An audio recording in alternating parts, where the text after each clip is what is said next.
حضرت صالح علیہ السلام اللہ کی جانب سے بھیجے ہوئے نبی تھے۔ آپ قوم سمود کی طرف بھیجے گئے۔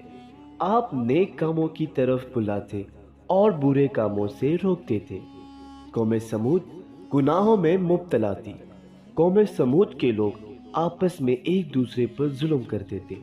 صالح علیہ السلام نے اپنی قوم سے کہا کہ کیا تمہیں قوم عاد کے بارے میں معلوم نہیں ہے؟ ان کا انجام کس طرح عبرتناک ہوا اور اللہ نے کس طرح انہیں سزا دی۔ قوم سمود کا خاص پیشہ بیل بکریوں کی پرورش اور تجارت تھی۔ قوم سمود دولت سے مالا مال تھی اور جسمانی طور پر قوی بھی تھی۔ اس قوم کی اخلاقی حالت اچھی نہیں تھی۔ ذرا سی بات پر لڑ مرنے کے لیے تیار رہتے تھے۔ بے گناہ لوگوں کو قتل کرتے تھے، کمزوروں کا مال ہضم کرتے، کمزوروں پر ظلم ڈھاتے، بتوں کی پوجا کرتے۔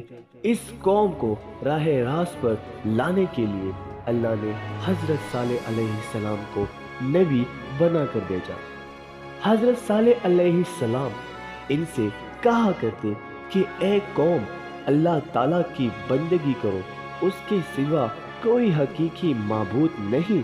اللہ نے مجھے پیغمبر بنا کر بھیجا ہے تاکہ تمہیں اللہ کے عذاب سے ڈراؤں۔ لوگ ان سے کہتے ہمارے پاس دولت بھی ہے، قوت بھی ہے اور عزت بھی ہے۔ اگر اللہ کو نبی بنانا منظور ہوتا تو ہم جیسوں کو نبی بناتا۔ اگر اللہ ہم سے ناراض ہوتا تو ہمارے کھیتوں کو اجاڑ دیتا، ہمیں رہنے کے لیے عالی شان مکانات نہیں دیتا۔ ہمارے پاس بے شمار اونٹ بکریاں ہیں، سواری کے لیے گھوڑے ہیں۔ یہ اس بات کی دلیل ہے کہ ہمارے بت ہم سے بہت خوش ہیں، اس لیے ہم ان کی پرستش کرتے ہیں۔ ہم یہ بات برداشت نہیں کر سکتے کہ تم ہمارے معبودوں کو پورا بھلا کہو، ہمیں ان کی پرستش نہ روکنے کو نہ کہو۔ ہم تو خوشحال ہیں، لیکن تمہاری بات ماننے والے مفلس اور غریب ہیں۔ تمہاری حالت بھی ایسی ہی ہے۔ اگر تم نبی ہو تو اس کی دلیل پیش کرو، کوئی معجزہ دکھاؤ، ہم دیکھنا چاہتے ہیں۔ تو حضرت صالح علیہ السلام ان کی اس قسم کی باتوں پر کہتے کہ تم ہی بتاؤ، تم کیا معجزہ دیکھنا چاہتے ہو؟ پھر کافر آپس میں مشورہ کرنے لگے کہ ان سے کس قسم کا معجزہ طلب کرنا چاہیے۔ پھر سب نے اتفاق رائے سے کہا کہ تم ان پتھروں سے ایک اونٹی پیدا کرو، اور اونٹی بھی ایسی ہو کہ وہ ساتھ ساتھ بچہ بھی دے اور ہم اس کا دودھ بھی پیے۔ حضرت صالح علیہ السلام نے اللہ سے دعا کی، جلدی ہی دعا قبول ہوئی۔ پتھروں کے اندر سے ایک اونٹی نمودار ہوئی۔ اونٹی بہت خوبصورت تھی۔ اونٹی کے ظاہر ہونے کے بعد ہی اس جگہ گھاس اگ گئی اور ایک پانی کا چشمہ بھی جاری ہو گیا۔ اونٹی نے گھاس کھائی، چشمے سے پانی پیا، اسی ساتھ کے اندر بچہ بھی جنا، اونٹی دودھ بھی دینے لگی۔ کافروں نے جو معجزہ طلب کیا تھا سب پورا ہوا۔ پھر حضرت صالح علیہ السلام نے اپنی قوم سے کہا کہ تم لوگ جو چاہتے تھے اللہ نے پورا کر دکھایا، کیا تم اب بھی اپنی ضد پر اڑے رہو گے؟ کافروں نے کہا کہ ہم ایمان نہیں لائیں گے، نہ آپ کی باتوں پر عمل کریں گے۔ کافر اونٹی کو تنگ کرنے لگا۔ اونٹی جب پیاس سے تڑپتی اور کنویں کے پاس جاتی تو اسے پانی پینے نہیں دیتے۔ بعد میں اونٹی کو مارنے لگے۔ اس کا جلنا پھرنا دو بڑھ کر دیا۔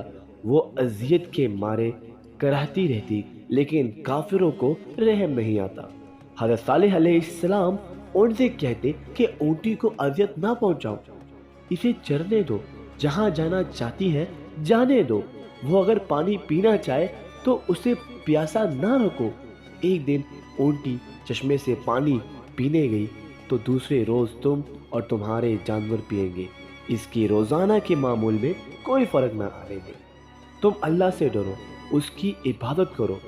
تم جو کچھ کھاتے پیتے ہو وہ سب کچھ اللہ ہی دیتا ہے، یہ سب کچھ اسی کا کام ہے، تمہارے بت تمہارے کوئی کام نہیں آنے والے۔ قوم سمود باز نہ آئی، نہ حضرت صالح علیہ السلام کی باتوں پر عمل کیا۔ ایک روز اچانک حضرت صالح علیہ السلام کی اونٹی کو قتل کر دیا۔ قتل کی خبر جب آپ کو ملی تو آپ صدمے سے نڈال ہو گئے، آپ کی آنکھوں سے آنسو جاری ہو گئے۔ پھر آپ نے اپنی قوم سے فرمایا، ان قریب تم پر اللہ کا عذاب آنے والا ہے، تم اس عذاب سے نہ بچ سکو گے۔ اس کے بعد ہی آسمان پر بادل گرجنے لگے، پھر بجلی چمکی۔ اس کڑک اور گرج کی آواز سے پوری قوم ہلاک ہو گئی۔ جو لوگ آپ پر ایمان لائے تھے اللہ نے انہیں بچا لیا۔ جو لوگ اس تباہی سے بچ گئے وہ عرب کے مختلف علاقوں میں آباد ہو گئے۔ قوم سمود کی تباہی اور بربادی کے آثار حجاز اور شام کے درمیان سامان عبرت کے نشانات چھوڑ گئے۔ غزوہ تبوک کے بعد جب اسلامی لشکر تباہ شدہ آبادی سے گزر رہا تھا تو انہیں پانی کی ضرورت پڑ گئی۔ وہاں پانی کا ایک کنواں دیکھا۔ لشکر نے آٹا گوندنے کے لیے پانی لیا تو حضرت صلی اللہ علیہ وسلم نے فرمایا کہ جس بستی میں اللہ نے اپنا عذاب نازل کیا اس جگہ کی کوئی چیز استعمال نہ کرو۔